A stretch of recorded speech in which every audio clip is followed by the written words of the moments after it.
Siddhartha by Herman Hesse. Translated by Günter Olsch, Anke Dreyer, Amy Coulter, Stefan Langer and Semyon Chichenets, and read by Adrian Pretzelis in Santa Rosa, California, April 2008. Second part, Chapter 5. Dedicated to Wilhelm Gundert, my cousin in Japan. Chapter 5. Kamala.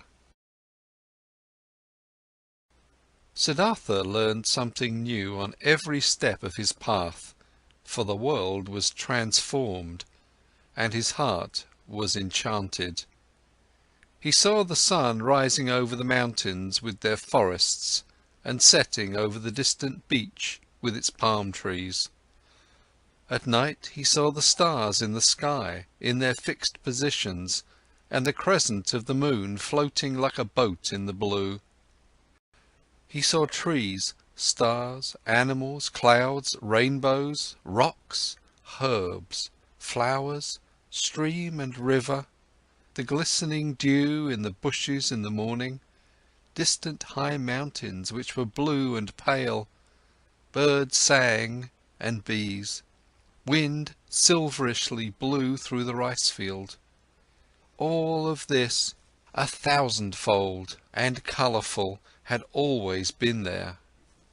Always the sun and the moon had shone, always the rivers had roared and the bees had buzzed, but in former times all of this had been nothing more to Siddhartha than a fleeting, deceptive veil before his eyes, looked upon in distrust, destined to be penetrated and destroyed by thought, since it was not the essential existence, since this essence lay beyond, on the other side of the visible.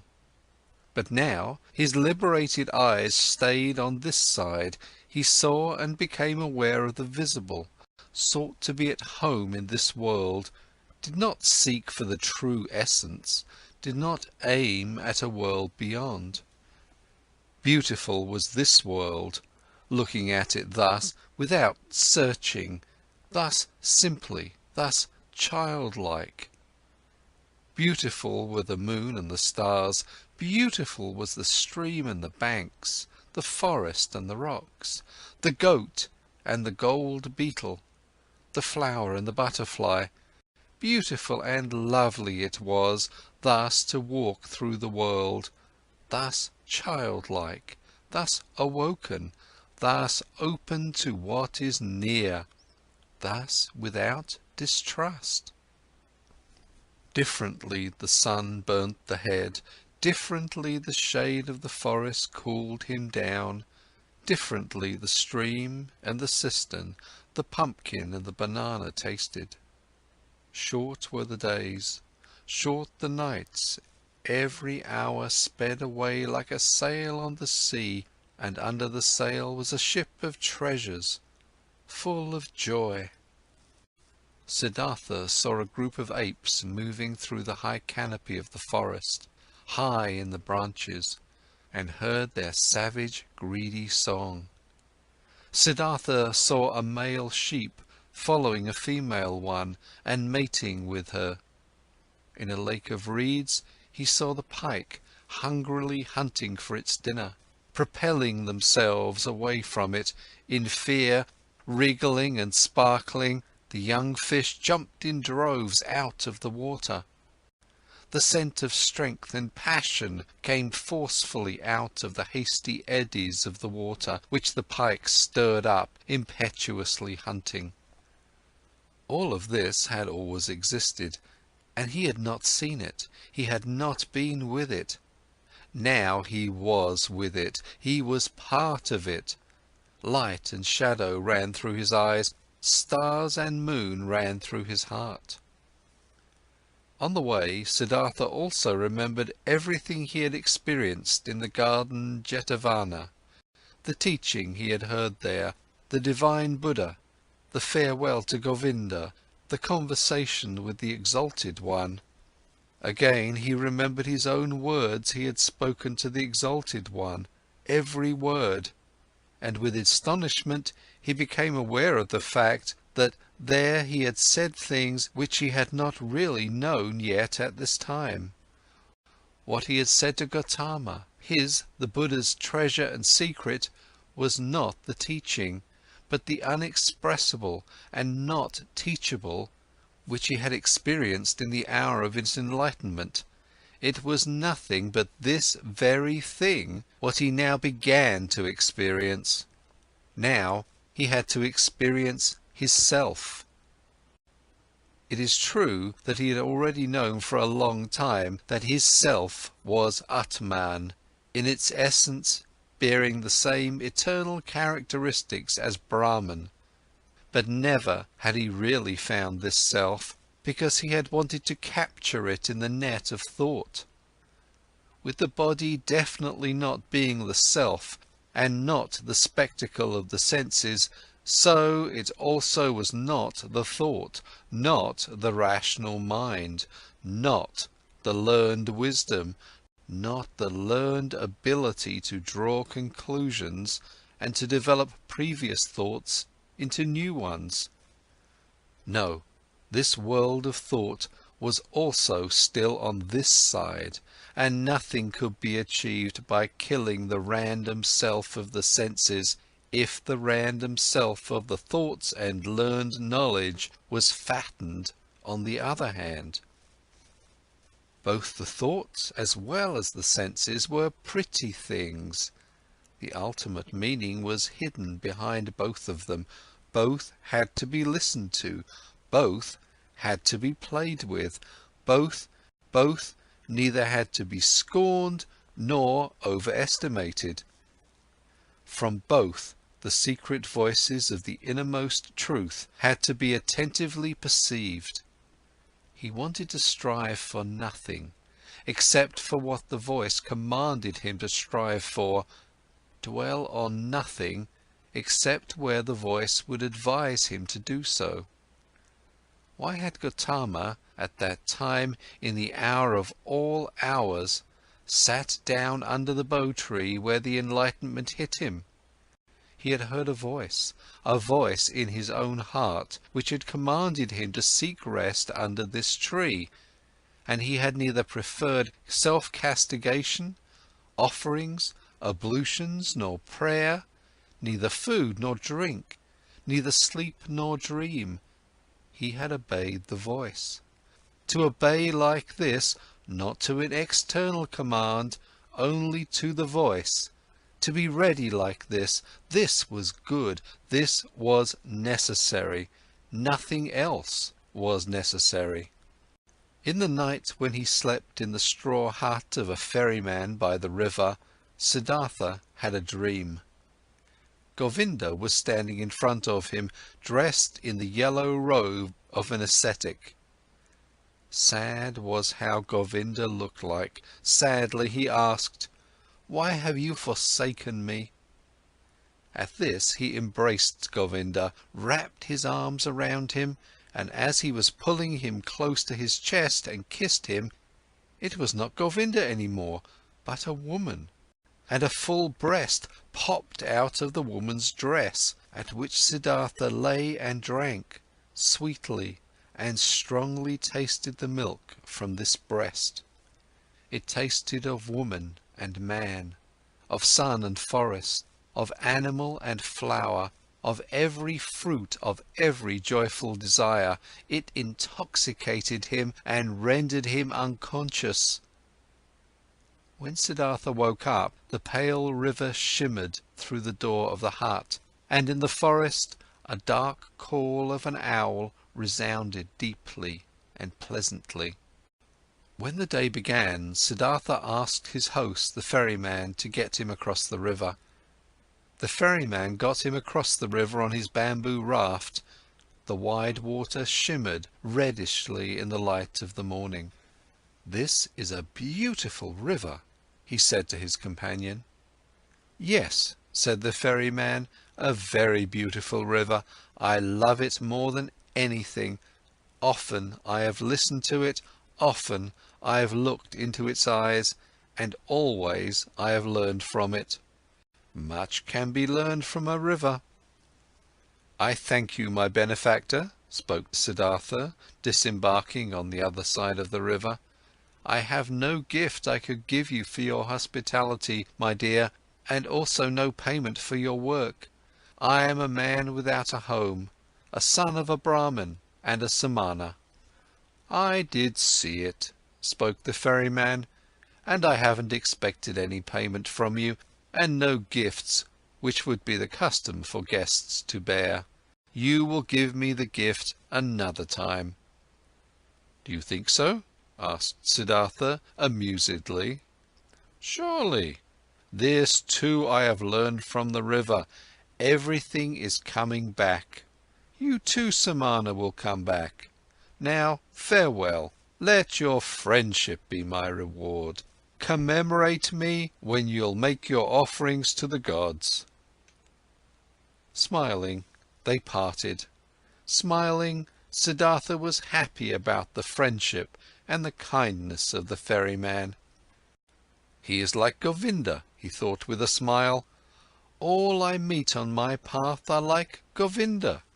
All are thankful, though they are the ones who would have a right to receive thanks. All are submissive. All would like to be friends, like to obey, think little. Like children are all people."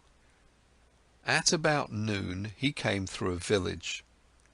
In front of the mud cottages, children were rolling about in the street, were playing with pumpkin seeds and seashells, screamed and wrestled, but they all timidly fled from the unknown Samana.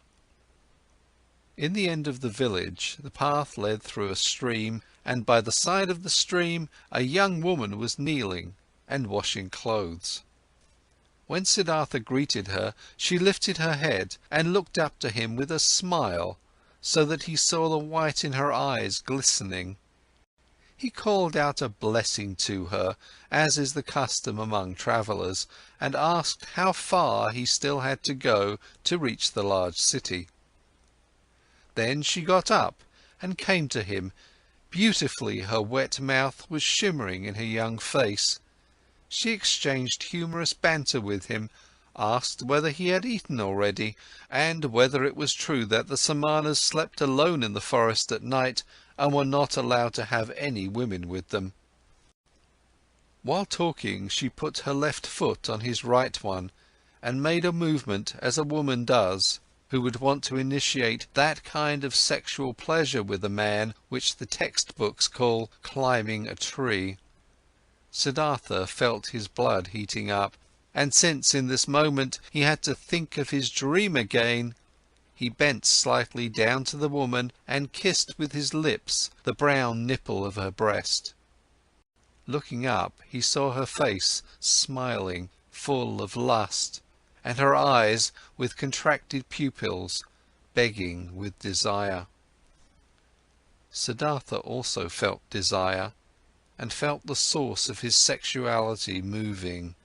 But since he had never touched a woman before, he hesitated for a moment, while his hands were already prepared to reach out for her. And in this moment he heard, shuddering with awe, the voice of his innermost self, and this voice said no. Then all charms disappeared from the young woman's smiling face. He no longer saw anything else but the damp glance of a female animal in heat. Politely he petted her cheek, turned away from her and disappeared from the disappointed woman with light steps into the bamboo wood.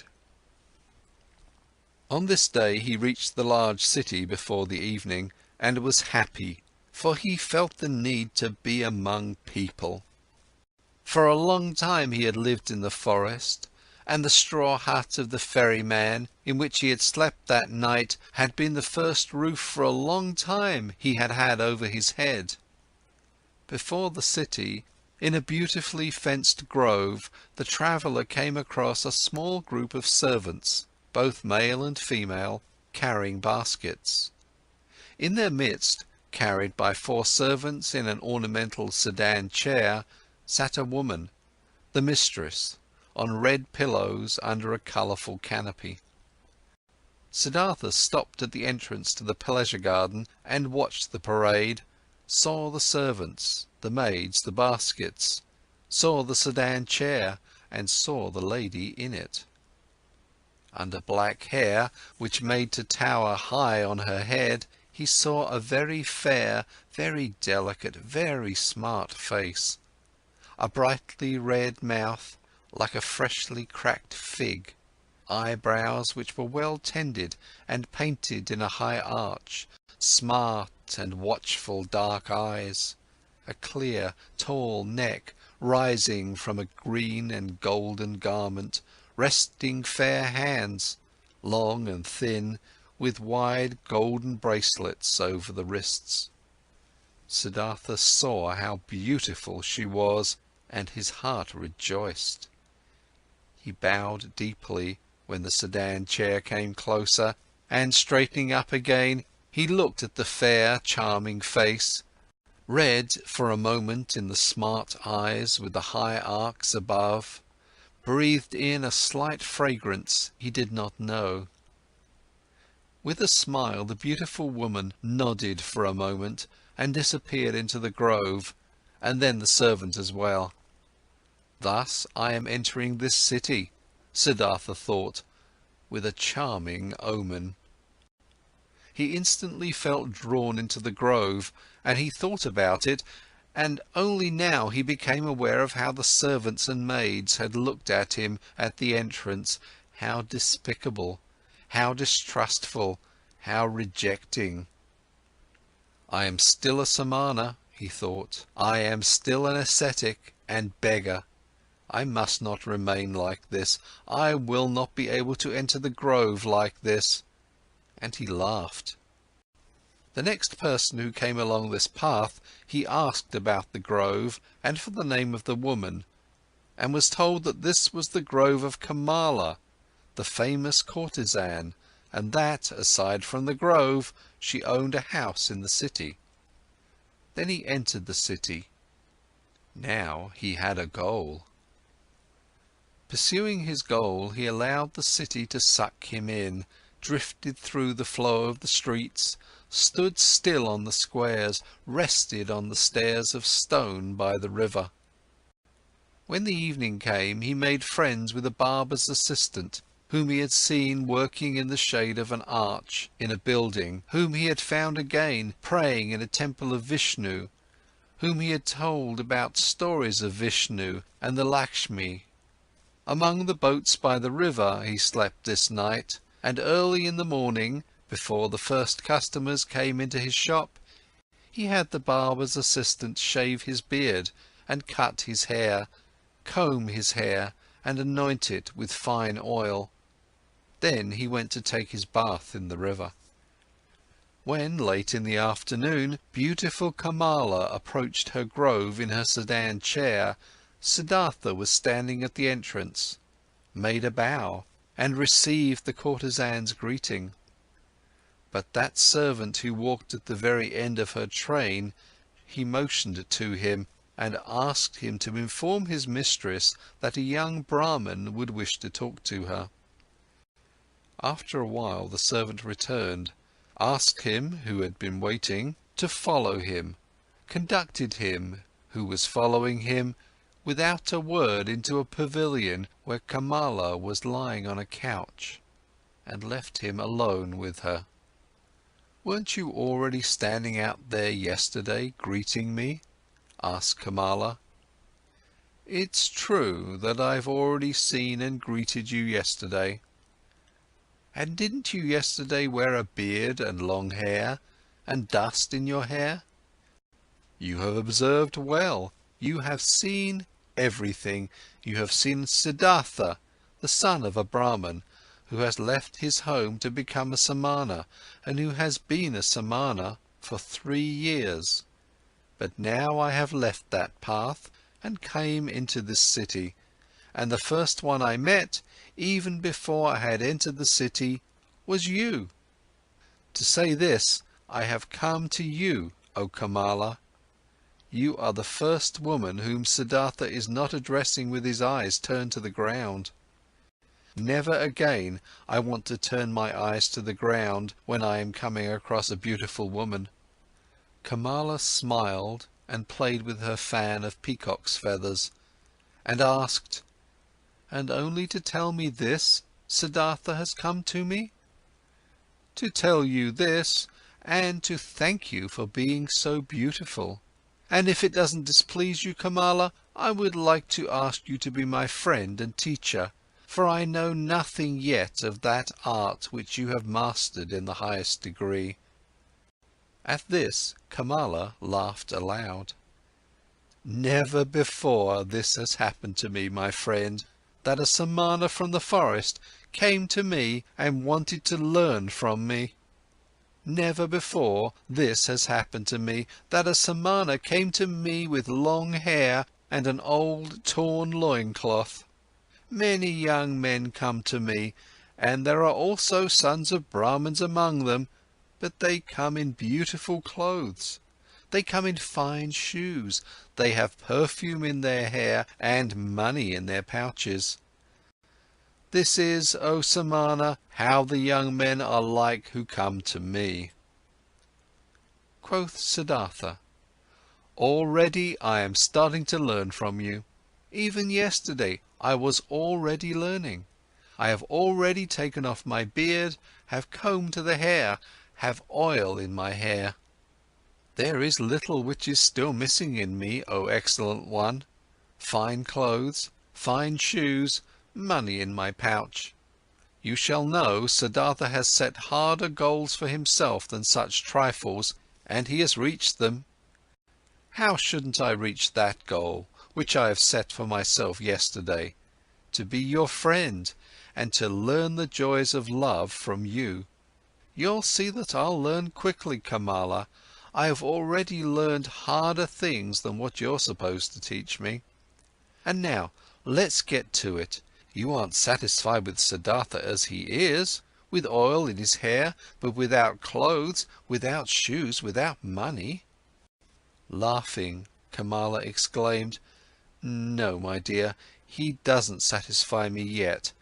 Clothes are what he must have, pretty clothes, and shoes, pretty shoes, and lots of money in his pouch, and gifts for Kamala. Do you know it now, Samana from the forest? Do you mark my words?" "Yes, I have marked your words," Siddhartha exclaimed. "How should I not mark words which are coming from such a mouth? Your mouth is like a freshly cracked fig, Kamala. My mouth is red and fresh as well. It will be a suitable match for yours, you'll see. But tell me, beautiful Kamala, aren't you at all afraid of the Samana from the forest, who has come to learn how to make love?" "Whatever should I be afraid of a Samana, a stupid Samana from the forest, who is coming from the jackals, and doesn't even know yet what women are?" "Oh, he's strong, the Samana, and he isn't afraid of anything. He could force you, beautiful girl, he could kidnap you, he could hurt you." "No, Samana, I am not afraid of this. Did any Samana or Brahmin ever fear someone might come and grab him and steal his learning and his religious devotion and his depth of thought? No, for they are his very own, and he would only give away from those whatever he is willing to give and to whomever he is willing to give. Like this it is, precisely like this, it is also with Kamala and with the pleasures of love. Beautiful and red is Kamala's mouth, but just try to kiss it against Kamala's will, and you will not obtain a single drop of sweetness from it, which knows how to give so many sweet things. You are learning easily, Siddhartha, thus you should also learn this. Love can be obtained by begging, buying, receiving it as a gift, finding it in the street, but it cannot be stolen. In this you have come up with the wrong path. No, it would be a pity if a pretty young man like you would want to tackle it in such a wrong manner." Siddhartha bowed with a smile. It would be a pity, Kamala. You are so right. It would be such a great pity. No, I shall not lose a single drop of sweetness from your mouth, nor you from mine. So it is settled. Siddhartha will return once he has what he still lacks: clothes, shoes, money. But speak, lovely Kamala, couldn't you still give me one small advice? An advice? Why not? Who wouldn't like to give an advice to a poor ignorant Samana who is coming from the jackals of the forest? Dear Kamala, thus advise me where I should go, that I'll find these three things most quickly. Friend, many would like to know this. You must do what you've learned and ask for money, clothes and shoes in return. There is no other way for a poor man to obtain money. What might you be able to do? I can think, I can wait, I can fast. Nothing else? Nothing. But yes, I can also write poetry. Would you like to give me a kiss for a poem? I would like to, if I like your poem. What would be its title? Siddhartha spoke, after he had thought about it for a moment, these verses. Into her shady grove stepped the pretty Kamala. At the grove's entrance stood the brown Samana. Deeply seeing the lotus's blossom, bowed that man and smiling Kamala thanked. More lovely, thought the young man, than offerings for gods, more lovely is offering to pretty Kamala. Kamala loudly clapped her hands so that the golden bracelets clanged. Beautiful are your verses, O brown Samana. I'm losing nothing when I am giving you a kiss for them. She beckoned him with her eyes. He tilted his head so that his face touched hers and placed his mouth on that mouth which was like a freshly cracked fig. For a long time Kamala kissed him, and with a deep astonishment Siddhartha felt how she taught him, how wise she was, how she controlled him, rejected him, lured him, and how, after this first one, there was to be a long, a well-ordered, well-tested sequence of kisses, every one different from the others, he was still to receive. Breathing deeply, he remained standing where he was, and was in this moment astonished, like a child about a cornucopia of knowledge and things worth learning, which revealed itself before his eyes. Very beautiful are your verses, exclaimed Kamala. If I was rich, I would give you pieces of gold for them. But it will be difficult for you to earn thus much money with verses as you need, for you need a lot of money if you want to be Kamala's friend.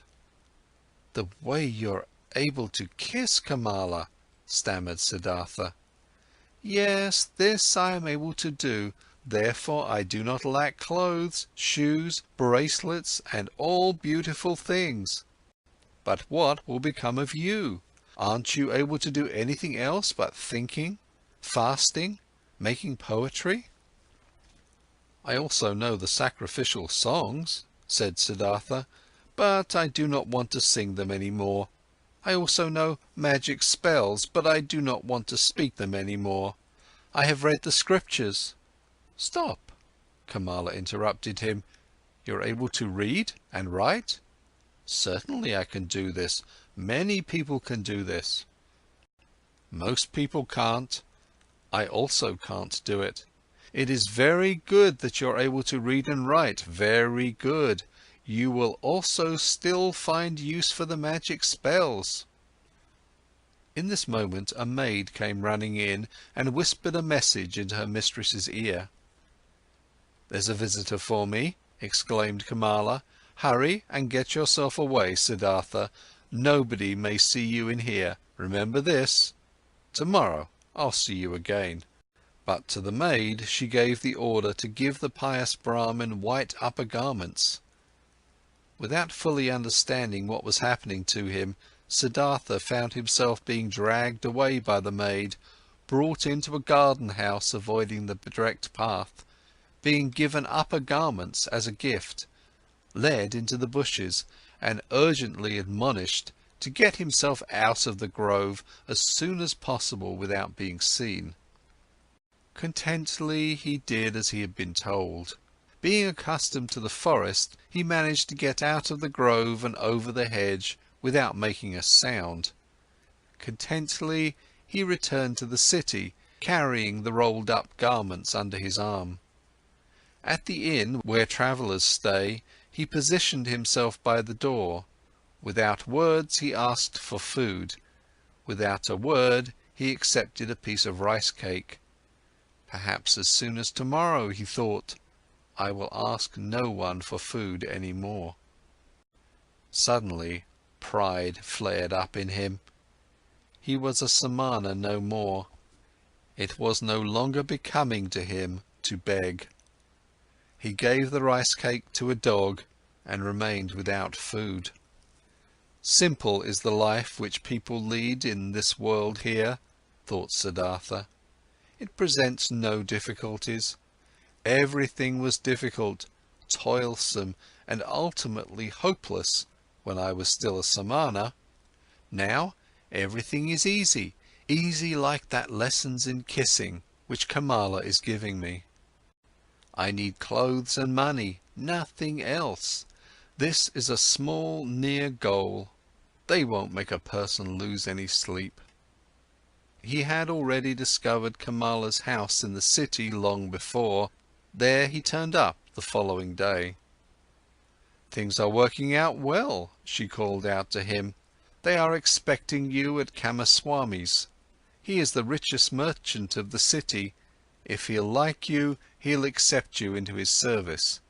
Be smart, brown samana. I had others tell him about you. Be polite towards him, he is very powerful. But don't be too modest. I do not want you to become his servant. You shall become his equal, or else I won't be satisfied with you. Kamaswami is starting to get old and lazy.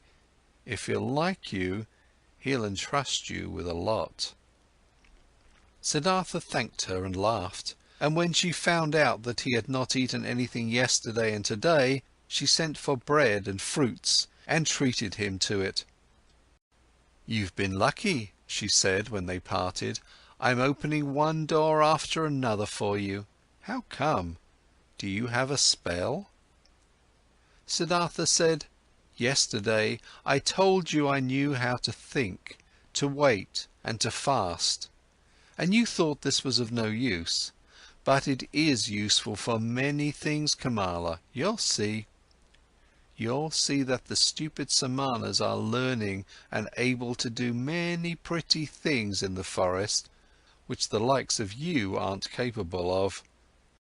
The day before yesterday, I was still a shaggy beggar. As soon as yesterday, I have kissed Kamala, and soon I'll be a merchant and have money and all those things you insist upon. Well, yes, she admitted, but where would you be without me? What would you be if Kamala wasn't helping you? Dear Kamala, said Siddhartha, and straightened up to his full height. When I came to you in your grove, I did the first step. It was my resolution to learn love from this most beautiful woman. From that moment on, when I made this resolution, I also knew that I would carry it out. I knew that you would help me. At your first glance at the entrance to the grove, I already knew it. But what if I hadn't been willing? You were willing. Look, Kamala, when you throw a rock into the water, it will speed on the fastest course to the bottom of the water. This is how it is when Siddhartha has a goal, a resolution. Siddhartha does nothing. He waits, he thinks, he fasts, but he passes through the things of the world like a rock through water, without doing anything, without stirring. He is drawn, he lets himself fall. His goal attracts him, because he doesn't let anything enter his soul which might oppose the goal. This is what Siddhartha has learned among the Samanas. This is what fools call magic, and of which they think it would be affected by means of the demons. Nothing is affected by demons. There are no demons. Everyone can perform magic. Everyone can reach his goals if he is able to think, if he is able to wait, if he is able to fast. Kamala listened to him. She loved his voice. She loved the look of his eyes. "Perhaps it is so," she said quietly, "as you say, friend. But perhaps it is also like this, that Siddhartha is a handsome man, that his glance pleases the women, and that therefore good fortune is coming towards him." With one kiss, Siddhartha bid his farewell. "I wish that it should be this way, my teacher, that my glance shall please you, that always good fortune shall come to me out of your direction." End of chapter 5. Chapter 6. With the childlike people. Siddhartha went to Kamaswami the merchant. He was directed into a rich house. Servants led him between precious carpets into a chamber where he awaited the master of the house. Kamaswami entered, a swiftly, smoothly moving man with very grey hair, with very intelligent, cautious eyes, with a greedy mouth. Politely, the host and the guest greeted one another. "I have been told," the merchant began, "that you are a Brahmin, a learned man, but that you seek to be in the service of a merchant. Might you have become destitute, Brahmin, so that you seek to serve?" "No," said Siddhartha, "I have not become destitute, and have never been destitute. You should know that I am coming from the Samanas, with whom I have lived for a long time." "If you're coming from the Samanas, how could you be anything but destitute? Aren't the Samanas entirely without possessions?" "I am without possessions," said Siddhartha, "if this is what you mean. Surely I am without possessions, but I am so voluntarily, and therefore I am not destitute." "But what are you planning to live of, being without possessions?" "I haven't thought of this yet, sir. For more than 3 years I have been without possessions, and have never thought of what I should live." "So you've lived of the possessions of others?" "Presumably this is how it is. After all, a merchant also lives of what other people own." "Well said. But he wouldn't take anything from another person for nothing. He would give his merchandise in return." "So it seems to be, indeed. Everyone takes, everyone gives. Such is life." "But if you don't mind me asking, being without possessions, what would you like to give?" "Everyone gives what he has. A warrior gives strength. The merchant gives merchandise, the teacher teachings, the farmer rice, the fisher fish." "Yes, indeed. And what is it now that you've got to give? What is it that you've learned? What you're able to do?" "I can think, I can wait, I can fast." "That's everything?" "I believe that's everything." "And what's the use of that? For example, the fasting. What is it good for?" "It is very good, sir. When a person has nothing to eat, fasting is the smartest thing he could do.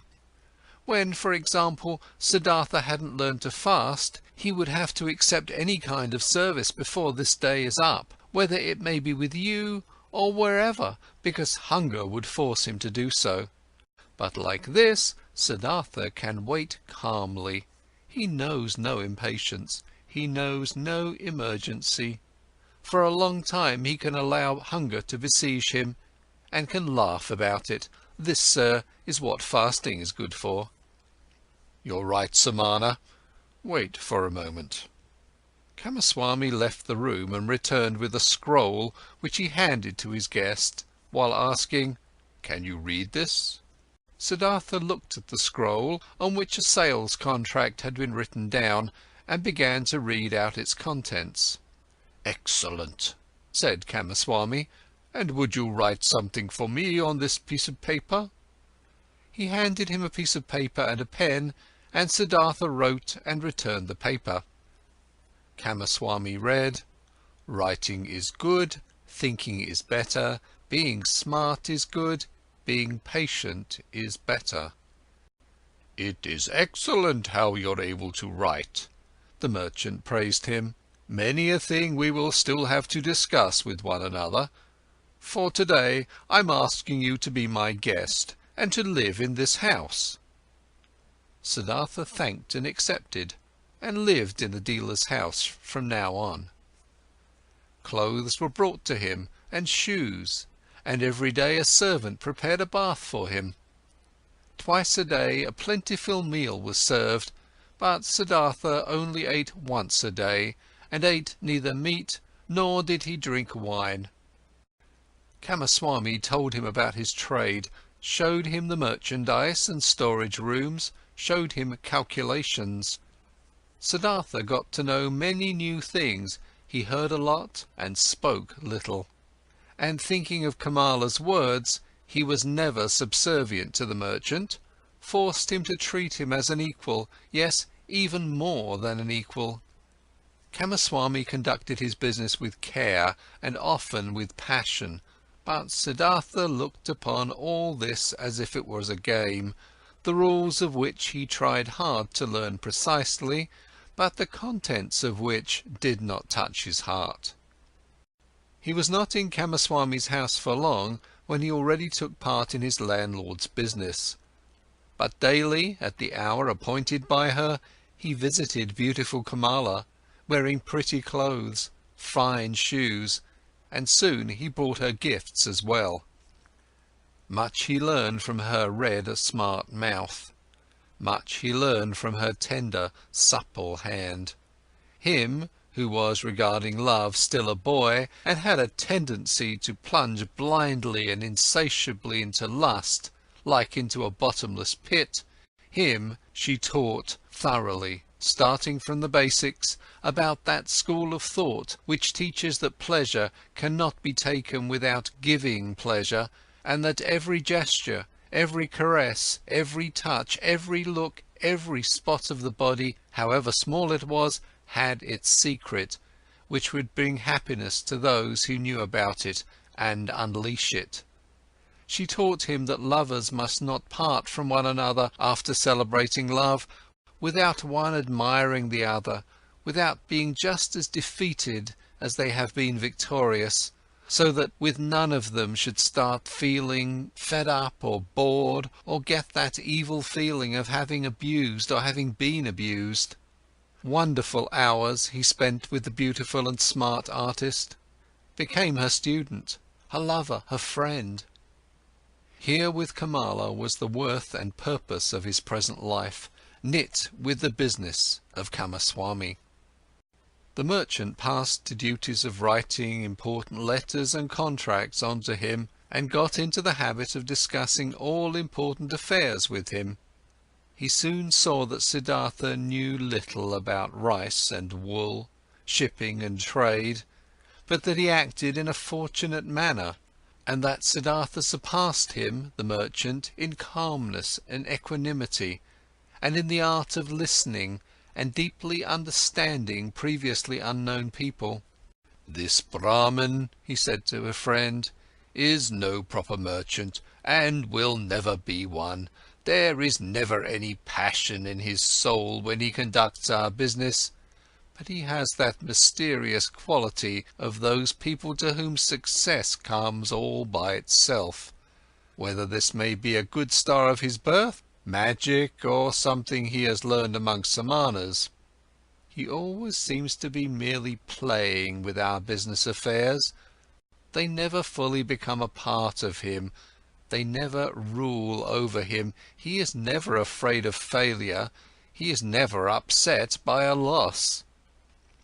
The friend advised the merchant, give him from the business he conducts for you 1/3 of the profits, but let him also be liable for the same amount of the losses, when there is a loss. Then he'll become more zealous. Kamaswami followed the advice, but Siddhartha cared little about this. When he made a profit, he accepted it with equanimity. When he made losses, he laughed and said, "Well, look at this, so this one turned out badly." It seemed indeed as if he did not care about the business. At one time he travelled to a village to buy a large harvest of rice there, but when he got there, the rice had already been sold to another merchant. Nevertheless, Siddhartha stayed for several days in that village, treated the farmers for a drink, gave copper coins to their children, joined in the celebration of a wedding, and returned extremely satisfied from his trip. Kamaswami held against him that he had not turned back right away, that he had wasted time and money. Siddhartha answered, "Stop scolding, dear friend. Nothing was ever achieved by scolding. If a loss has occurred, let me bear that loss.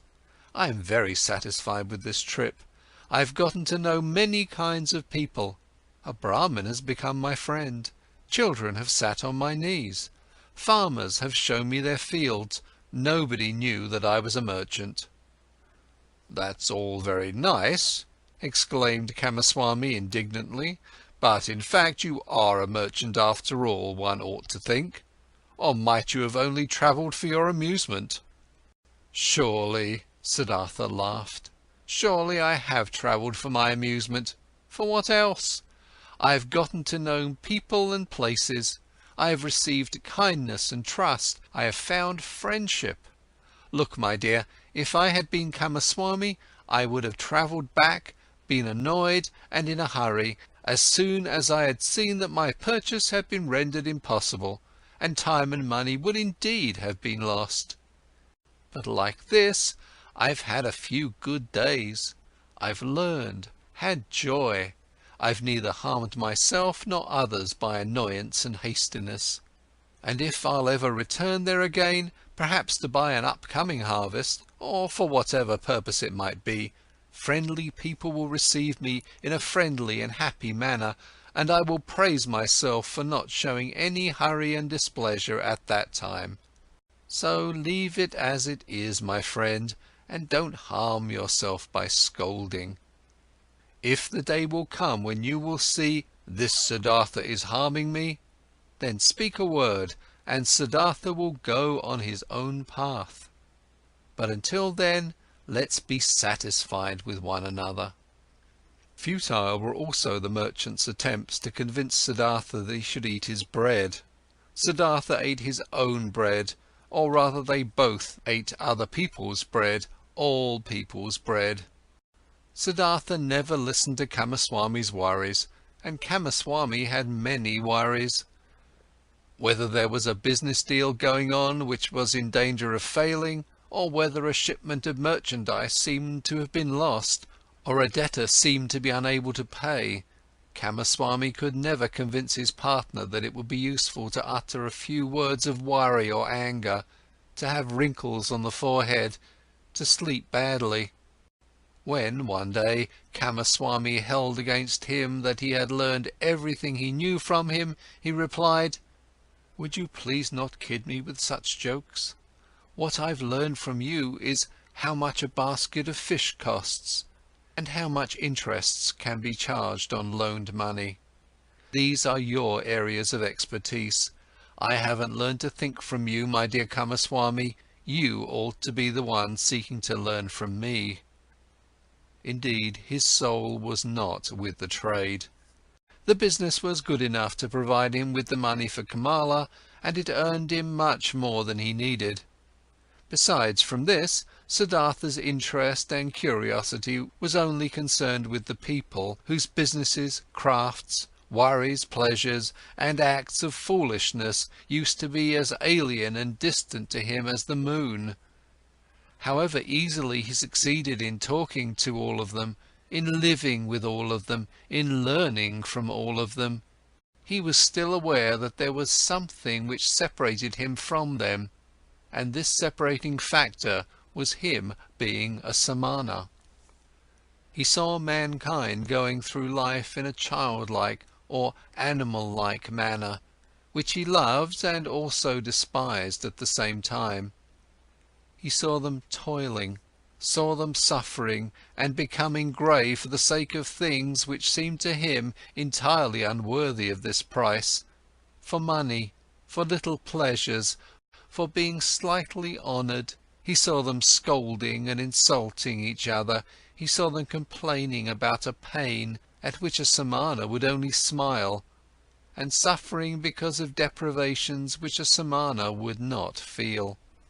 He was open to everything these people brought his way. Welcome was the merchant who offered him linen for sale. Welcome was the debtor who sought another loan. Welcome was the beggar who told him for 1 hour the story of his poverty, and who was not half as poor as any given samana.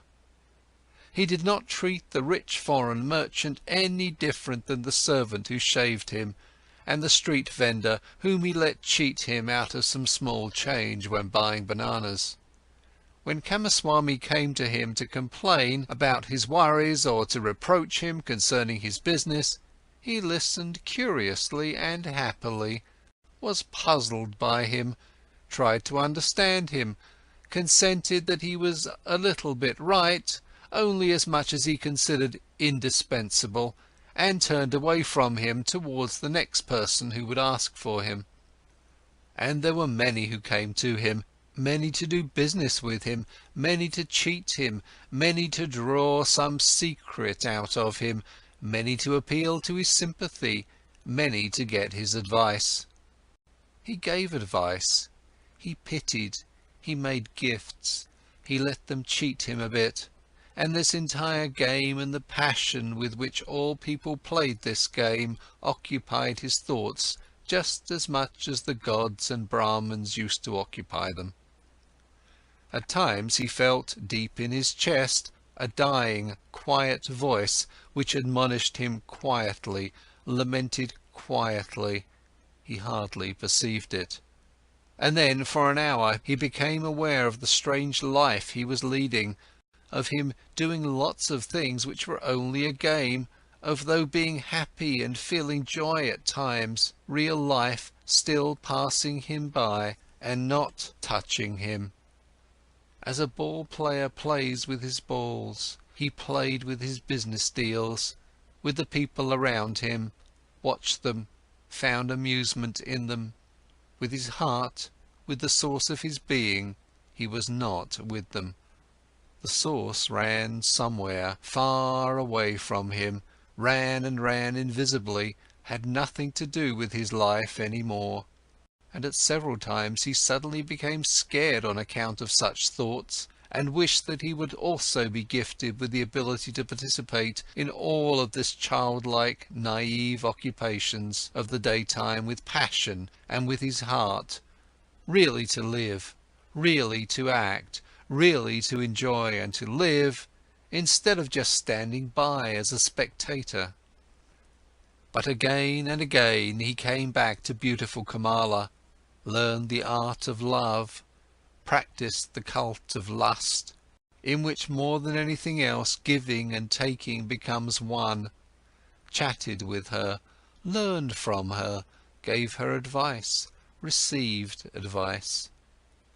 She understood him better than Govinda used to understand him. She was more similar to him. Once he said to her, "You are like me.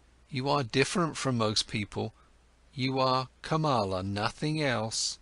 And inside you there is a peace and refuge, to which you can go at every hour of the day and be at home at yourself, as I can also do. Few people have this, and yet all could have it." "Not all people are smart," said Kamala. "No," said Siddhartha, "that's not the reason why. Kamaswami is just as smart as I, and still has no refuge in himself. Others have it who are small children with respect to their mind. Most people, Kamala, are like a falling leaf, which is blown and is turning around through the air and wavers and tumbles to the ground. But others, a few, are like stars. They go on a fixed course, no wind reaches them. In themselves they have their law and their course. Among all the learned men and samanas, of which I knew many, there was one of this kind, a perfected one. I'll never be able to forget him. It is that Gautama, the exalted one, who is spreading that teachings. Thousands of followers are listening to his teachings every day, follow his instructions every hour. But they are all falling leaves. Not in themselves they have teachings and a law." Kamala looked at him with a smile. "Again you're talking about him," she said. "Again you're having a samana's thoughts." Siddhartha said nothing, and they played the game of love, one of the 30 or 40 different games Kamala knew. Her body was flexible like that of a jaguar, and like the bow of a hunter. He, who had learned from her how to make love, was knowledgeable of many forms of lust, many secrets.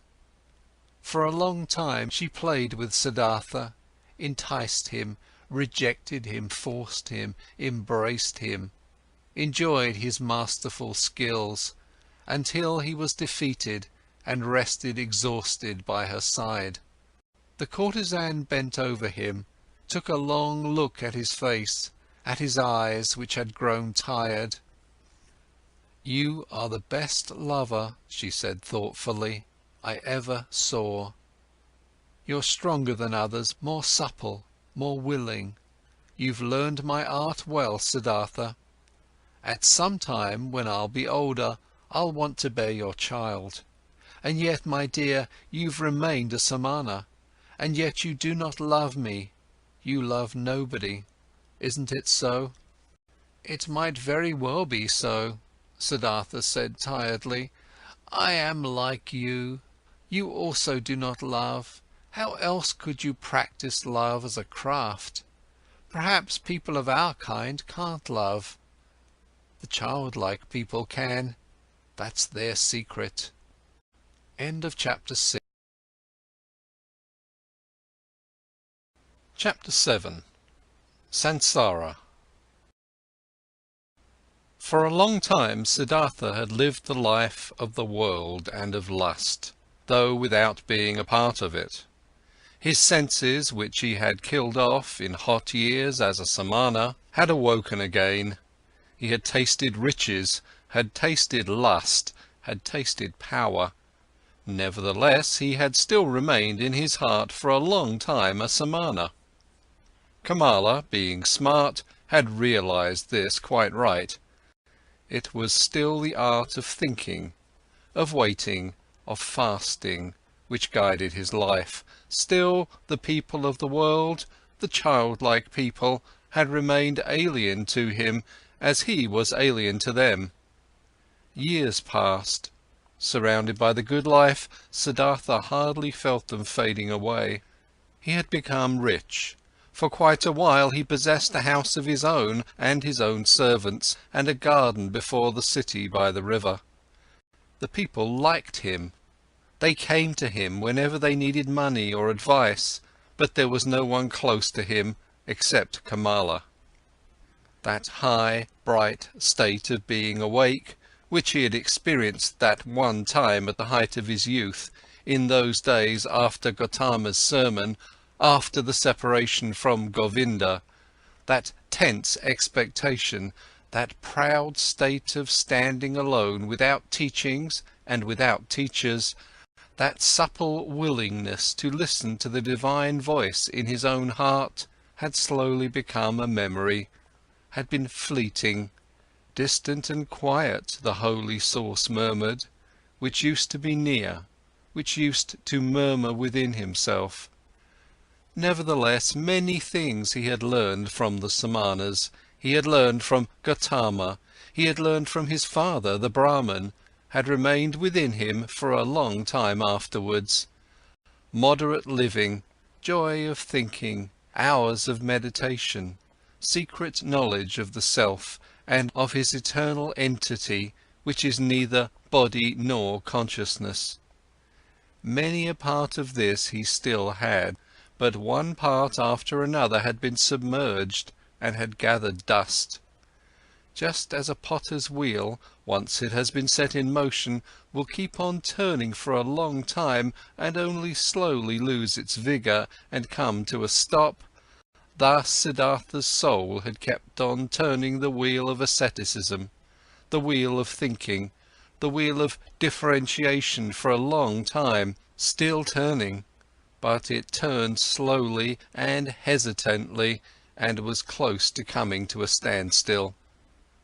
Slowly, like humidity entering the dying stem of a tree, filling it slowly and making it rot, the world and sloth had entered Siddhartha's soul. Slowly it filled his soul, made it heavy, made it tired, put it to sleep. On the other hand, his senses had become alive. There was much they had learned, much they had experienced. Siddhartha had learned to trade, to use his power over people, to enjoy himself with a woman. He had learned to wear beautiful clothes, to give orders to servants, to bathe in perfumed waters. He had learned to eat tenderly and carefully prepared food, even fish, even meat and poultry, spices and sweets, and to drink wine, which causes sloth and forgetfulness. He had learned to play with dice and on a chessboard, to watch dancing girls, to have himself carried about in a sedan chair, to sleep on a soft bed. But he still had felt different from and superior to the others. Always he had watched them with some mockery, some mocking disdain, with the same disdain which a Samana constantly feels for the people of the world. When Kamaswami was ailing, when he was annoyed, when he felt insulted, when he was vexed by his worries as a merchant, Siddhartha had always watched it with mockery. Just slowly and imperceptibly, as the harvest seasons and rainy seasons passed by, his mockery had become more tired, his superiority had become more quiet. Just slowly, among his growing riches, Siddhartha had assumed something of the childlike people's ways for himself, something of their childlikeness and of their fearfulness. And yet he envied them just the more similar he became to them. He envied them for the one thing that was missing from him and that they had, the importance they were able to attach to their lives, the amount of passion in their joys and fears, the fearful but sweet happiness of being constantly in love. These people were all of the time in love with themselves, with women, with their children, with honours or money, with plans or hopes. But he did not learn this from them, this out of all things, this joy of a child and this foolishness of a child. He learned from them out of all things the unpleasant ones which he himself despised. It happened more and more often that, in the morning, after having had company the night before, he stayed in bed for a long time, felt unable to think and tired. It happened that he became angry and impatient when Kamaswami bored him with his worries. It happened that he laughed just too loud when he lost a game of dice. His face was still smarter and more spiritual than others, but it rarely laughed, and assumed, one after another, those features which are so often found in the faces of rich people, those features of discontent, of sickliness, of ill humour, of sloth, of a lack of love. Slowly, the disease of the soul which rich people have grabbed hold of him. Like a veil, like a thin mist, tiredness came over Siddhartha, slowly getting a bit denser every day, a bit murkier every month, a bit heavier every year. As a new dress becomes old in time, loses its beautiful colour in time, gets stains, gets wrinkles, gets worn off at the seams, and starts to show threadbare spots here and there, thus Siddhartha's new life, which he had started after his separation from Govinda, had grown old, lost colour and splendour as the years passed by, was gathering wrinkles and stains, and hidden at bottom, already showing its ugliness here and there. Disappointment and disgust were waiting. And hidden at bottom, already showing its ugliness here and there, disappointment and disgust were waiting. Siddhartha did not notice it. He only noticed that this bright and reliable voice inside of him, which had awoken in him at that time and had ever guided him in his best times, had become silent. He had been captured by the world, by lust, covetousness, sloth, and finally also by that vice which he had used to despise and mock the most as the most foolish one of all vices: greed. Property, possessions and riches also had finally captured him. They were no longer a game and trifles to him, had become a shackle and a burden. In a strange and devious way, Siddhartha had gotten into this final and most base of all dependencies by means of the game of dice. It was since that time, when he had stopped being a Samana in his heart, that Siddhartha began to play the game for money and precious things, which he, at other times, only joined with a smile and casually as a custom of the childlike people, with an increasing rage and passion. He was a feared gambler. Few dared to take him on, so high and audacious were his stakes. He played the game due to a pain of his heart, losing and wasting his wretched money in the game that brought him an angry joy. In no other way could he demonstrate his disdain for wealth, the merchant's false god, more clearly and more mockingly. Thus he gambled with high stakes and mercilessly, hating himself, mocking himself, won thousands, threw away thousands, lost money, lost jewellery, lost a house in the country, won again, lost again. That fear, that terrible and petrifying fear which he had felt while he was rolling the dice, while he was worried about losing high stakes, that fear he loved and sought to always renew it, always increase it, always get it to a slightly higher level, for in this feeling alone he still felt something like happiness, something like an intoxication, something like an elevated form of life in the midst of his saturated, lukewarm, dull life.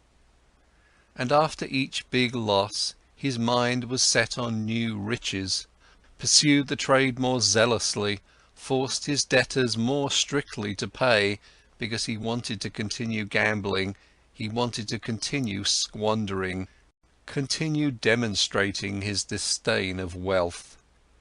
Siddhartha lost his calmness when losses occurred, lost his patience when he was not paid on time, lost his kindness towards beggars, lost his disposition for giving away and loaning money to those who petitioned him.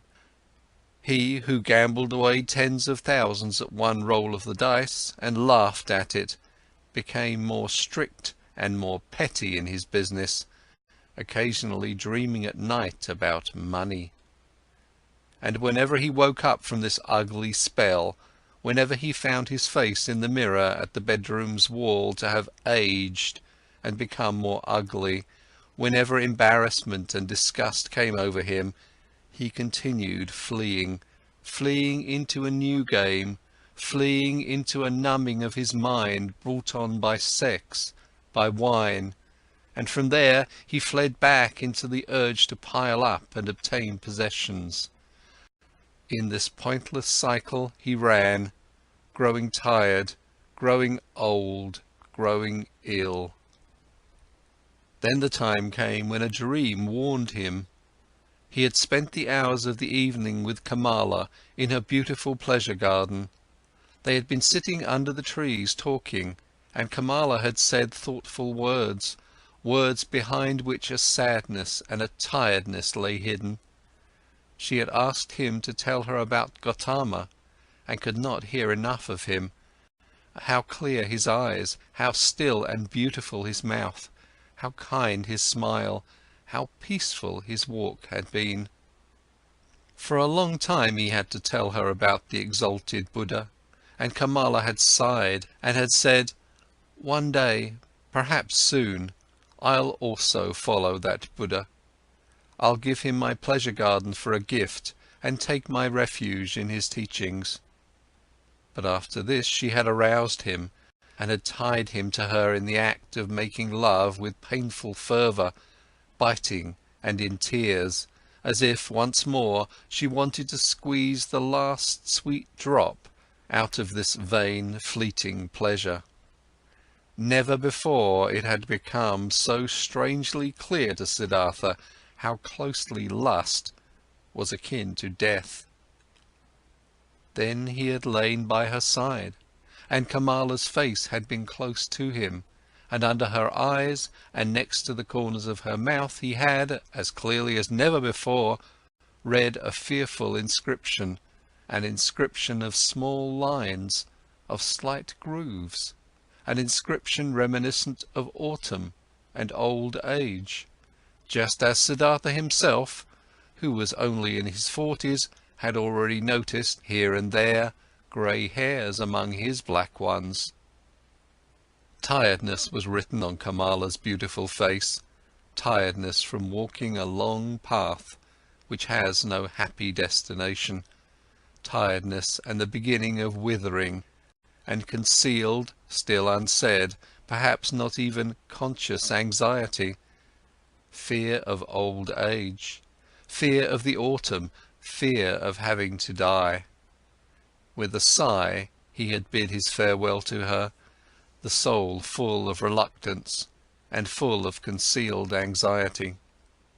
Then Siddhartha had spent the night in his house with dancing girls and wine, had acted as if he was superior to them, towards the fellow members of his caste, though this was no longer true, had drunk much wine and gone to bed a long time after midnight, being tired and yet excited, close to weeping and despair, and had for a long time sought to sleep in vain, his heart full of misery which he thought he could not bear any longer, full of a disgust which he felt penetrating his entire body like the lukewarm, repulsive taste of the wine, the just too sweet, dull music, the just too soft smile of the dancing girls, the just too sweet scent of their hair and breasts.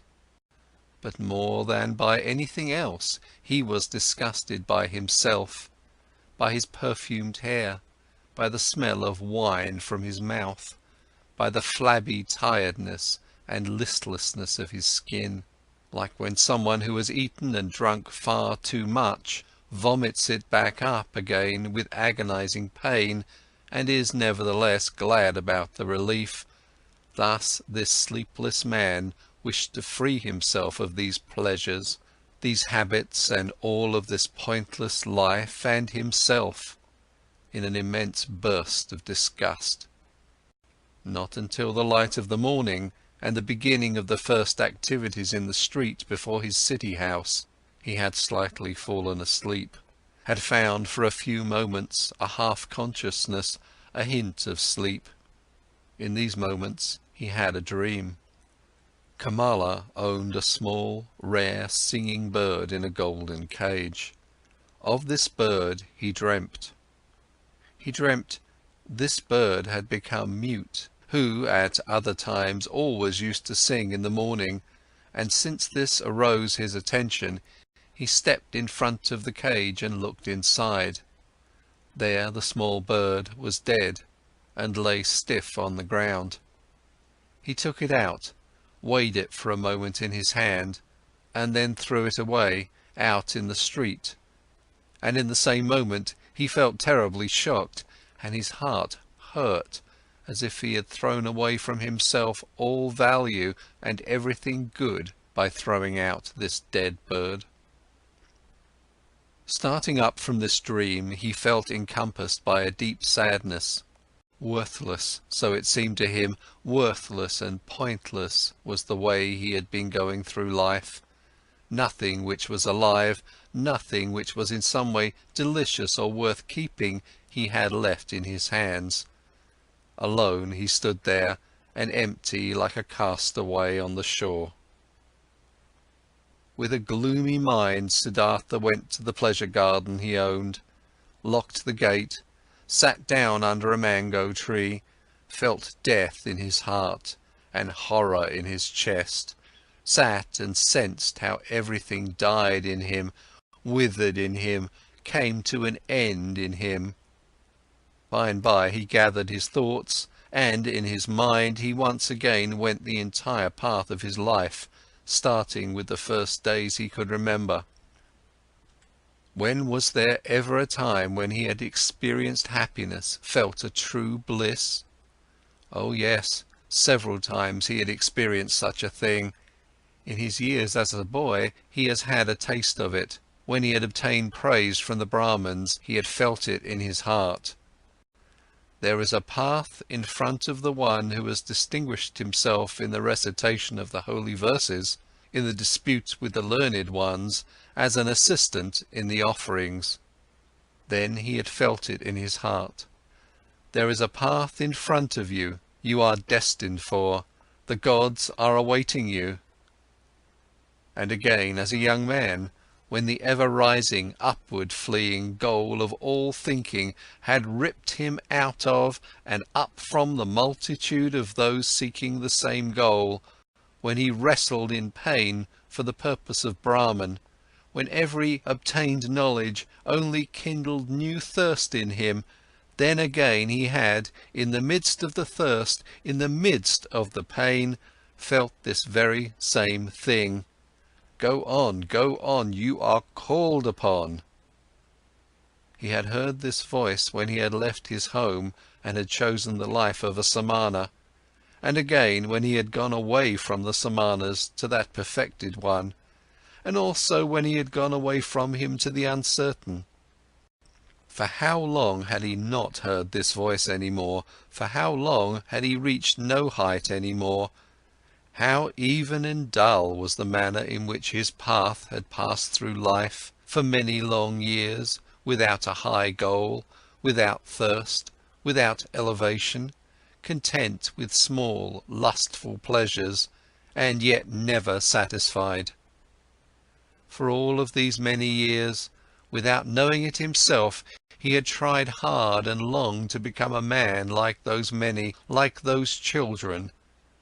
And in all this, his life had been much more miserable and poorer than theirs, and their goals were not his, nor their worries. After all, that entire world of the Kamaswami people had only been a game to him, a dance he would watch, a comedy. Only Kamala had been dear, had been valuable to him, but was she still thus? Did he still need her? Or she him? Did they not play a game without ending? Was it necessary to live for this? No, it was not necessary. The name of this game was Sansara, a game for children, a game which was perhaps enjoyable to play once, twice, 10 times, but for ever and ever over again? Then Siddhartha knew that the game was over, that he could not play it any more. Shivers ran over his body, inside of him, so he felt something had died. That entire day he sat under the mango tree, thinking of his father, thinking of Govinda, thinking of Gautama. Did he have to leave them to become a Kamaswami? He still sat there when the night had fallen. When looking up, he caught sight of the stars. He thought, "Here I'm sitting under my mango tree, in my pleasure garden." He smiled a little. Was it really necessary? Was it right? Was it not a foolish game that he owned a mango tree, that he owned a garden? He also put an end to this. This also died in him.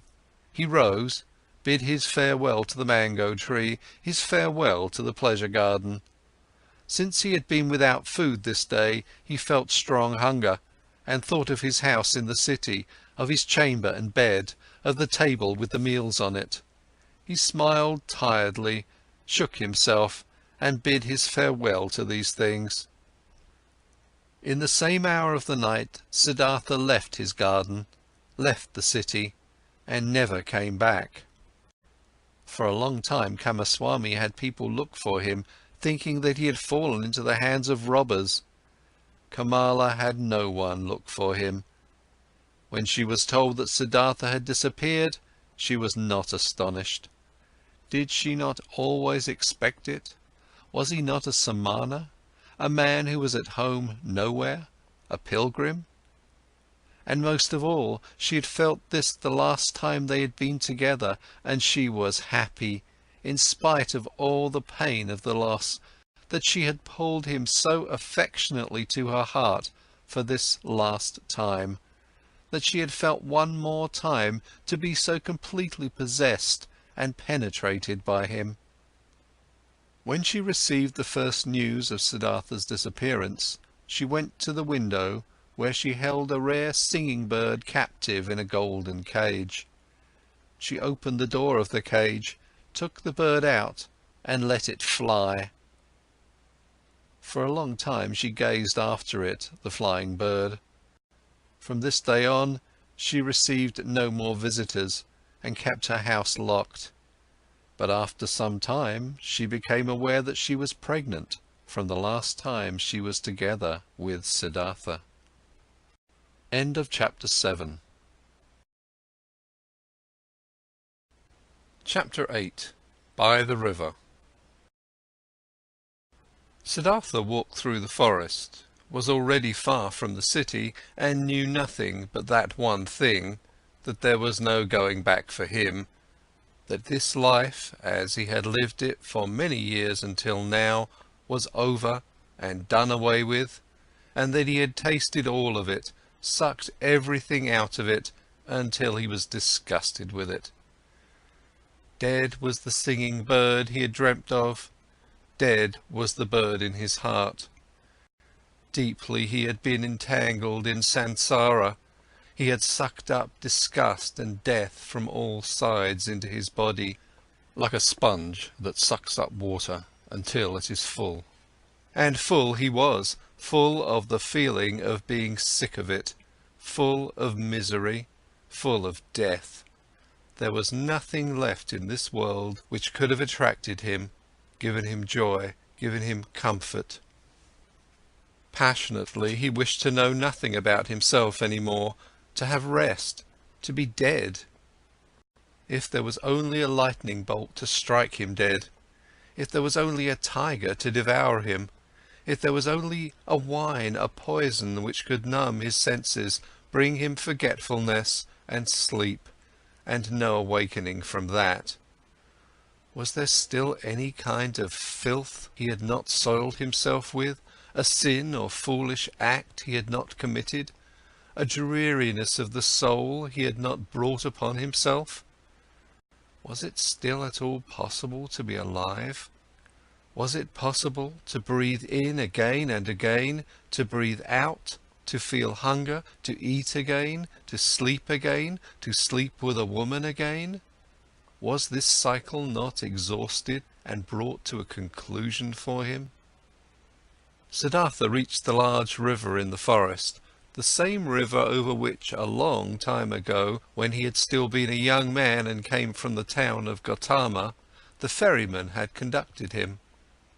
By this river he stopped. Hesitatingly he stood at the bank. Tiredness and hunger had weakened him, and whatever he should walk on, wherever to whichever goal. No, there were no more goals, there was nothing left but the deep, painful yearning to shake off this whole desolate dream, to spit out this stale wine, to put an end to this miserable and shameful life. A hang bent over the bank of the river, a coconut tree. Siddhartha leaned against its trunk with his shoulder, embraced the trunk with one arm, and looked down into the green water, which ran and ran under him, looked down and found himself to be entirely filled with the wish to go and to drown in these waters. A frightening emptiness was reflected back at him by the water, answering to the terrible emptiness in his soul. Yes, he had reached the end. There was nothing left for him except to annihilate himself, except to smash the failure into which he had shaped his life, to throw it away before the feet of mockingly laughing gods. This was the great vomiting he had longed for, death, the smashing to bits of the form he hated. Let him be food for fishes, this dog Siddhartha, this lunatic, this depraved and rotten body, this weakened and abused soul.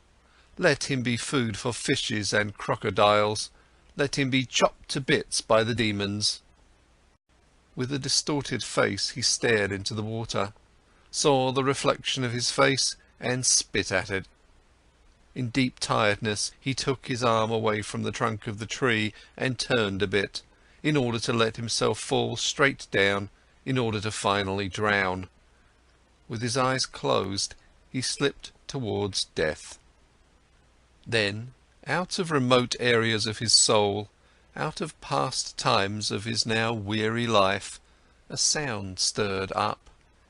It was a word, a syllable, which he, without thinking, with a slurred voice, spoke to himself, the old word, which is the beginning and the end of all prayers of the Brahmins, the holy Om, which roughly means that what is perfect, or the completion. And in the moment when the sound of Om touched Siddhartha's ear, his dormant spirit suddenly woke up and realized the foolishness of his actions. Siddhartha was deeply shocked. So this was how things were with him.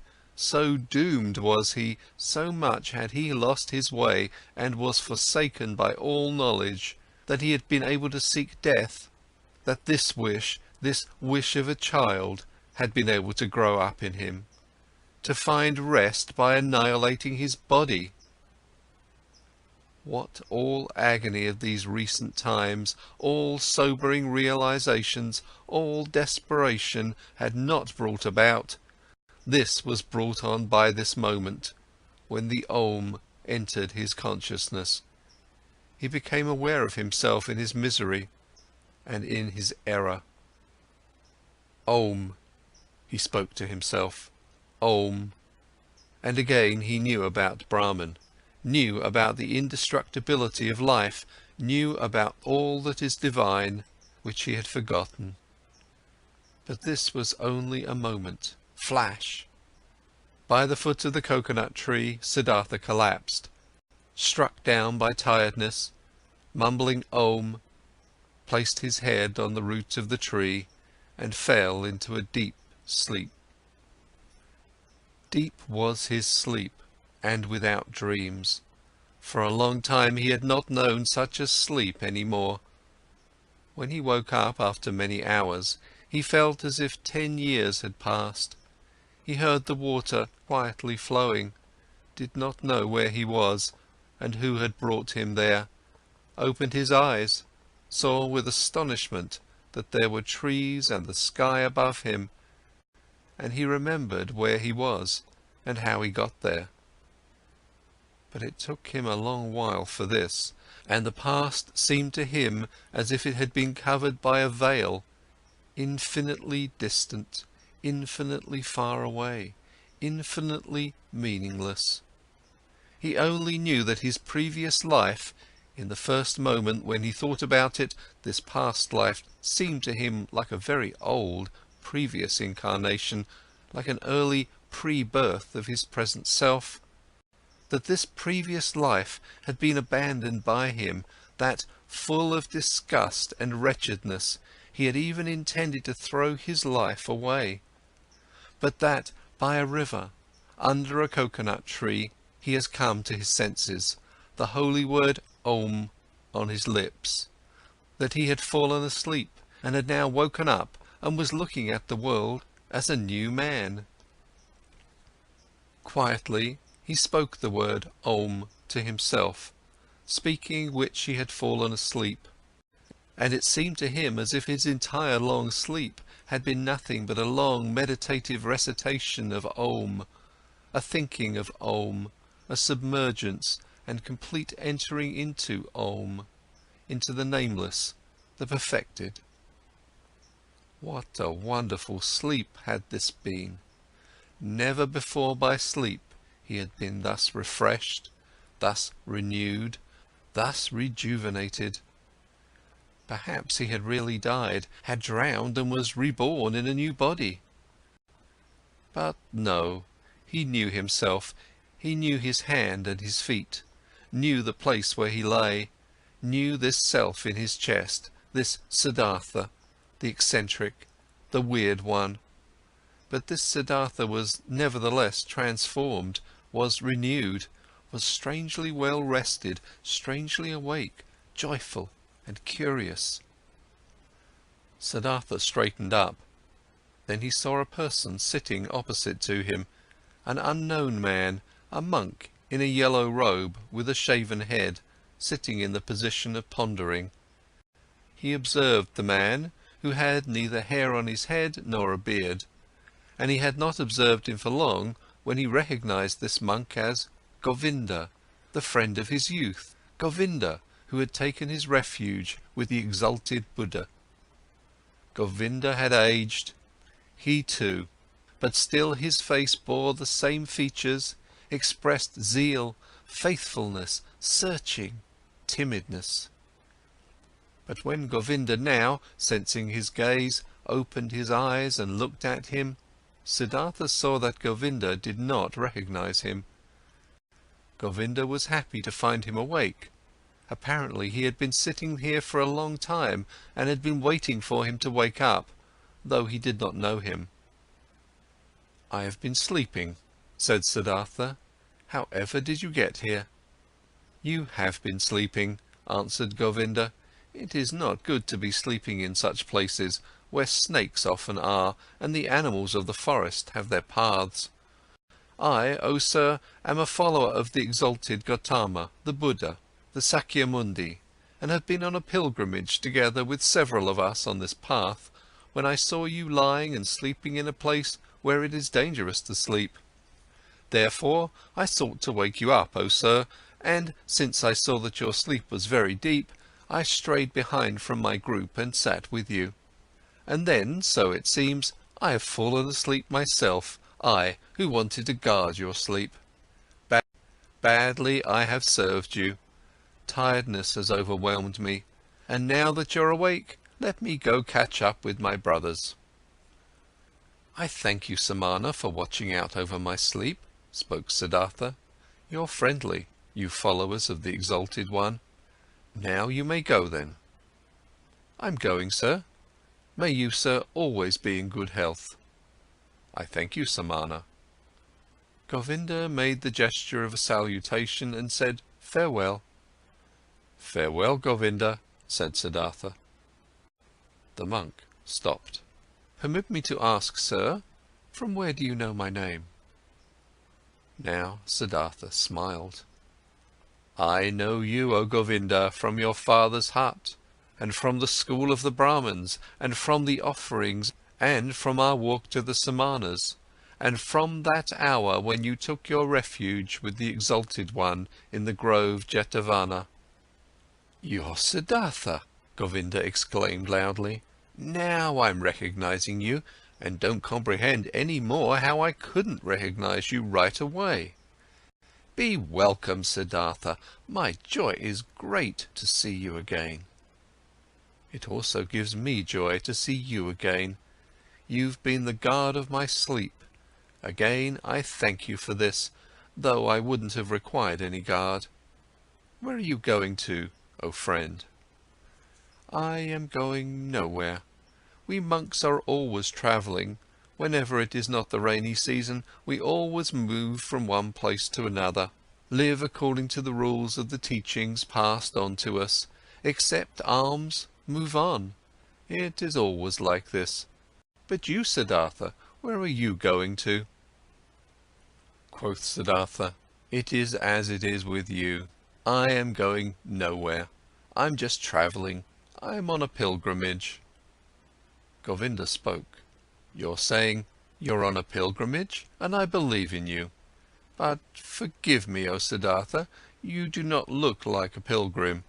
You're wearing a rich man's garments, you're wearing the shoes of a distinguished gentleman, and your hair and the fragrance of perfume is not a pilgrim's hair, nor the hair of a samana." "Right so, my dear, you have observed well, your keen eyes see everything. But I haven't said to you that I was a samana. I said, I'm on a pilgrimage, and so it is, I'm on a pilgrimage."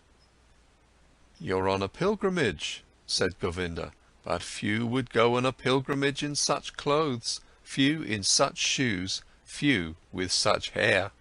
Never I have met such a pilgrim, being a pilgrim myself for many years." "I believe you, my dear Govinda, but now, today, you've met a pilgrim just like this, wearing such shoes, such a garment. Remember, my dear, not eternal is the world of appearances, not eternal. Anything but eternal are our garments and the style of our hair and our bodies themselves. I'm wearing a rich man's clothes. You've seen this quite right. I'm wearing them because I have been a rich man, and I'm wearing my hair like the worldly and lustful people because I have been one of them." "And now, Siddhartha, what are you now?" "I don't know it. I don't know it just like you. I'm travelling. I was a rich man and am no rich man any more, and what I'll be tomorrow, I don't know." "You've lost your riches?" "I've lost them, or they me. They somehow happen to slip away from me. The wheel of physical manifestations is turning quickly, Govinda. Where is Siddhartha the Brahman? Where is Siddhartha the Samana? Where is Siddhartha the rich man? Non-eternal things change quickly, Govinda, you know it." Govinda looked at the friend of his youth for a long time, with doubt in his eyes. After that he gave him the salutation which one would use on a gentleman, and went on his way. With a smiling face, Siddhartha watched him leave. He loved him still, this faithful man, this fearful man. And how could he not have loved everybody and everything in this moment, in the glorious hour after his wonderful sleep, filled with Om? The enchantment which had happened inside of him in his sleep and by means of the Om was this very thing that he loved everything, that he was full of joyful love for everything he saw. And it was this very thing, so it seemed to him now, which had been his sickness before, that he was not able to love anybody or anything. With a smiling face, Siddhartha watched the leaving monk. The sleep had strengthened him much, but hunger gave him much pain, for now he had not eaten for 2 days, and the times were long past when he had been tough against hunger. With sadness, and yet also with a smile, he thought of that time. In those days, so he remembered, he had boasted of 3 things to Kamala, had been able to do 3 noble and undefeatable feats: fasting, waiting, thinking. These had been his possession, his power and strength, his solid staff.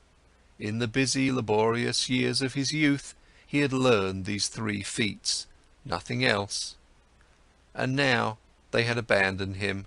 None of them was his any more, neither fasting, nor waiting, nor thinking. For the most wretched things he had given them up, for what fades most quickly, for sensual lust, for the good life, for riches. His life had indeed been strange, and now, so it seemed, now he had really become a childlike person. Siddhartha thought about his situation. Thinking was hard on him. He did not really feel like it, but he forced himself. Now, he thought, since all these most easily perishing things have slipped from me again, now I'm standing here under the sun again, just as I have been standing here a little child. Nothing is mine, I have no abilities, there is nothing I could bring about, I have learned nothing. How wondrous is this! Now that I am no longer young, that my hair is already half grey, that my strength is fading, now I'm starting again at the beginning, and as a child. Again he had to smile. Yes, his fate had been strange.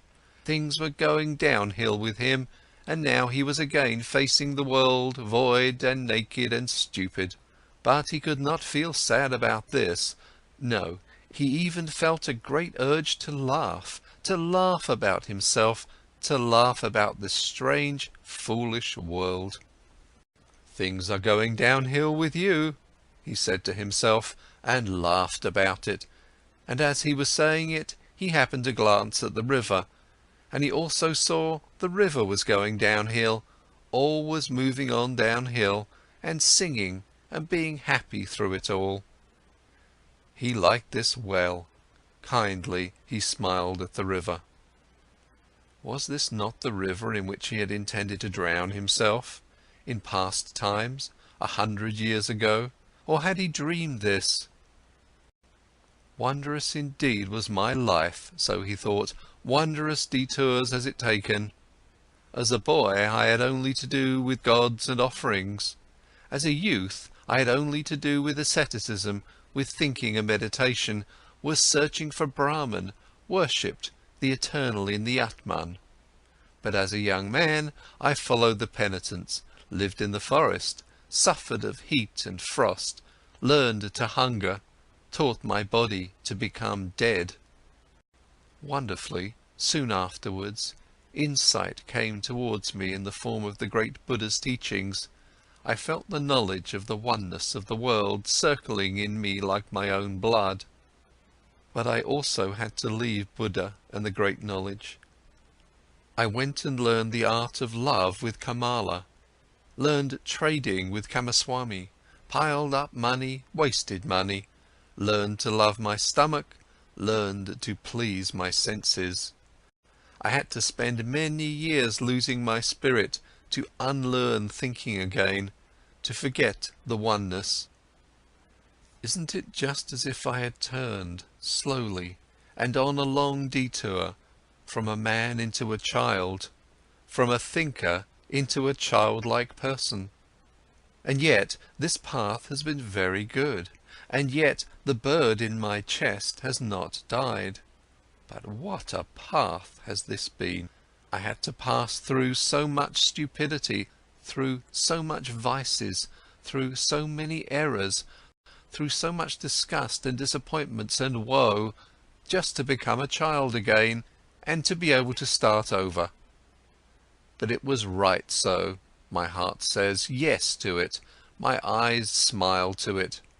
I've had to experience despair, I've had to sink down to the most foolish one of all thoughts, to the thought of suicide, in order to be able to experience divine grace, to hear Om again, to be able to sleep properly, and to awake properly again. I had to become a fool, to find Atman in me again. I had to sin, to be able to live again. Where else might my path lead me to? It is foolish, this path. It moves in loops. Perhaps it is going around in a circle. Let it go as it likes. I want to take it. Wonderfully, he felt joy rolling like waves in his chest. Wherever from, he asked his heart, where did you get this happiness? Might it come from that long good sleep, which has done me so good? Or from the word Om, which I said? Or from the fact that I have escaped, that I have completely fled, that I am finally free again, and am standing like a child under the sky? Oh, how good it is to have fled, to have become free! How clean and beautiful is the air here, how good to breathe! There, where I ran away from, there everything smelled of ointment, of spices, of wine, of excess, of sloth. How did I hate this world of the rich, of those who revel in fine food, of the gamblers? How did I hate myself for staying in this terrible world for so long? How did I hate myself, have deprived, poisoned, tortured myself, have made myself old and evil?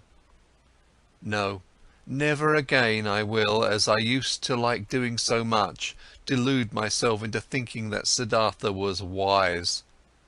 But this one thing I have done well, this I like, this I must praise. But there is now an end to that hatred against myself, to that foolish and dreary life. I praise you, Siddhartha, after so many years of foolishness, you have once again had an idea, have done something, have heard the bird in your chest singing, and have followed it. Thus he praised himself, found joy in himself, listened curiously to his stomach, which was rumbling with hunger. He had now, so he felt, in those recent times and days, completely tasted and spit out, devoured up to the point of desperation and death, a piece of suffering, a piece of misery. Like this, it was good. For much longer he could have stayed with Kamaswami, made money, wasted money, filled his stomach and let his soul die of thirst. For much longer he could have lived in this soft, well-upholstered hell, if this had not happened. The moment of complete hopelessness and despair, that most extreme moment when he hung over the rushing waters and was ready to destroy himself. That he had felt this despair, this deep disgust, that he had not succumbed to it, that the bird, the joyful source and voice in him, was still alive after all. This was why he felt joy. This was why he laughed.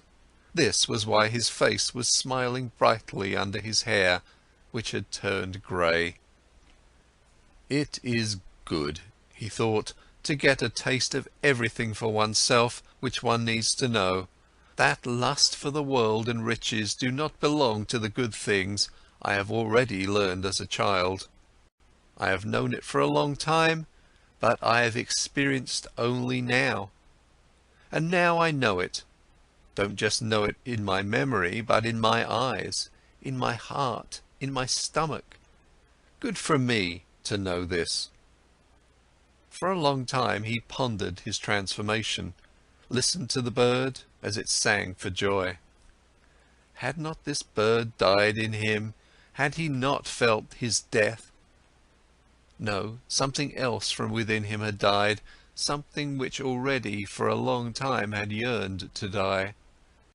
Was it not this, what he intended to kill in his ardent years as a penitent?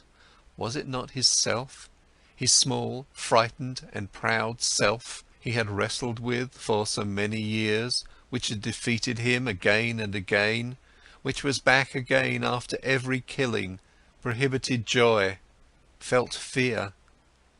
Was it not this which today had finally come to its death, here in the forest, by this lovely river? Was it not due to this death that he was now like a child, so full of trust, so without fear, so full of joy? Now Siddhartha also got some idea of why he had fought this self in vain as a Brahmin, as a penitent. Too much knowledge had held him back, too many holy verses, too many sacrificial rules, too much self-castigation, so much doing and striving for that goal. Full of arrogance he had been, always the smartest, always working the most, always one step ahead of all others, always the knowing and spiritual one, always the priest or wise one. Into being a priest, into this arrogance, into this spirituality, his self had retreated.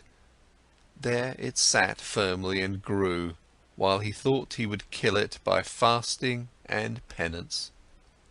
Now he saw it, and saw the secret voice had been right, that no teacher would ever have been able to bring about his salvation. Therefore he had to go out into the world, lose himself to lust and power, to women and money, had to become a merchant, a dice gambler, a drinker, and a greedy person, until the priest and samana in him was dead. Therefore he had to continue bearing these ugly years, bearing the disgust, the teachings, the pointlessness of a dreary and wasted life up to the end, up to bitter despair, until Siddhartha the lustful, Siddhartha the greedy, could also die. He had died. A new Siddhartha had woken up from the sleep. He would also grow old, he would also eventually have to die. Mortal was Siddhartha, mortal was every physical form, but today he was young, was a child, the new Siddhartha, and was full of joy. He thought these thoughts, listened with a smile to his stomach, listened gratefully to a buzzing bee. Cheerfully he looked into the rushing river. Never before he had liked a water so well as this one. Never before he had perceived the voice and the parable of the moving water thus strongly and beautifully. It seemed to him as if the river had something special to tell him, something he did not know yet, which was still awaiting him. In this river Siddhartha had intended to drown himself. In it the old, tired, desperate Siddhartha had drowned today. But the new Siddhartha felt a deep love for this rushing water and decided for himself not to leave it very soon. End of chapter 8.